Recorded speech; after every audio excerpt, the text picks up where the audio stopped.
দেখেন খুবই চমৎকার লেবু। এই যে একটি একটি গাছেতে আলহামদুলিল্লাহ অনেকগুলো লেবু হয়েছে। এই দেখেন প্রত্যেকটা লেবু।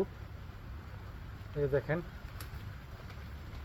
আপনারা তো যদি নিজে চোখে না দেখেন কখনো বিশ্বাস করবেন না। এই যে দেখেন, এই দেখেন খুবই পরিপক্ক লেবুগুলো। আমার একটি গাছে অনেকগুলো লেবু হয়েছে, যেহেতু আপনাদেরকে আমি দেখাই। এই যে 1 2 3 4 5 6, মানে একটি ডালাতে 6টা লেবু। তার এই যে আরেকটা প্রান্তে এই যে একটা 7টা, এই যে একটি 8টি 9টি, প্রায় 10টির মতো লেবু আছে।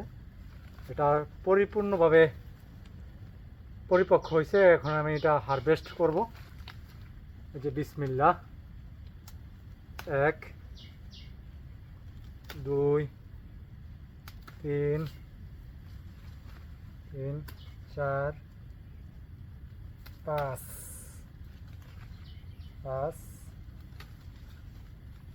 6 7, এই 8টি। এখানে আরেকটা লেবু আছে, এটা খুবই ছোট। তো দেখেন, এই যে লেবুগুলো আলহামদুলিল্লাহ। এই দেখেন, আমি একটি ডালা থেকেই প্রায় 8টির মতো লেবু হারভেস্ট করেছি। এই দেখেন, তো সকলে দোয়া করবেন, ভালো থাকবেন, সুস্থ থাকবেন। আল্লাহ হাফেজ।